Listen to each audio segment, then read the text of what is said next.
আসসালামু আলাইকুম রহমতুল্লাহি ওয়াবারাকাতু। দূরে এবং কাছের দেশ ও প্রবাসে যে যেখান থেকে আমার এই ভিডিওটি দেখছেন, আশা করি সকলেই ভালো আছেন। আমিও আপনাদের দোয়ার বরকতে ভালো আছি, তো আলহামদুলিল্লাহ। সম্মানিত ইউটিউবার এবং ভিউয়ার্স, সম্মানিত দর্শক শ্রোতা, আজকে গুরুত্বপূর্ণ একটি বিষয় নিয়ে এবং তদবির নিয়ে হাজির হয়েছি কিছু কথা বলার জন্য।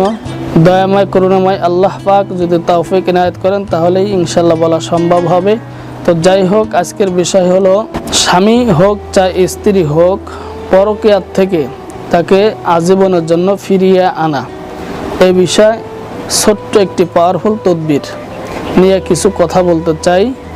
স্বামী যদি হয় পরকীয়া অন্য কোনো মেয়ের সঙ্গে যুক্ত হয় এবং স্ত্রী যদি পরকীয়ার সঙ্গে যদি যুক্ত হয়ে যায়, তাহলে আপনি আমল করবেন হলো 3 দিন আমল করবেন। মাগরিবের নামাজ আদায় করে 11 বার দুরূদ শরীফ, 11 বার ইস্তেগফার পাঠ করে প্রথমে আপনি সূরা ফাতিহাটা 3 বার পড়ে নেবেন।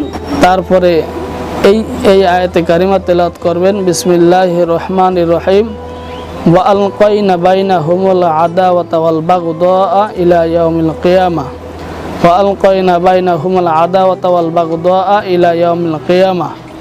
এটা পড়বেন হলো 499 বার। এটা পড়বেন। আপনি পড়ার পরে আপনি মোনাজাতের আগে আপনি বলবেন যে অমুকের সাথে অমুকের সম্পর্ক যেন চিরজীবনের জন্য ভেঙে চুরমার হয়ে যায়। আপনি যদি এই আমলগুলি করতে না পারেন, ইনশাআল্লাহ 100 থেকে 100 গ্যারান্টি আপনি আমার সঙ্গে তদবির নেওয়ার জন্য যোগাযোগ করুন। আপনার তদবিরটি সুন্দরবন কুরিয়ার সার্ভিসের মাধ্যমে পৌঁছায় যাবে। এবং আপনি এই ভিডিওটি অবশ্যই যদি ভালো লাগে সবার সঙ্গে ইমোতে, হোয়াটসঅ্যাপ, ফেসবুকে শেয়ার করুন। এবং চ্যানেলটি যেহেতু নতুন, সেই হিসেবে আহ্বান করব, অনুরোধ করব, আপনারা চ্যানেলটি দয়া করে মেহরবানি করে আল্লাহর মোহাব্বতে চ্যানেলটি সাবস্ক্রাইব করুন। আসসালামু আলাইকুম রহমতুল্লাহ।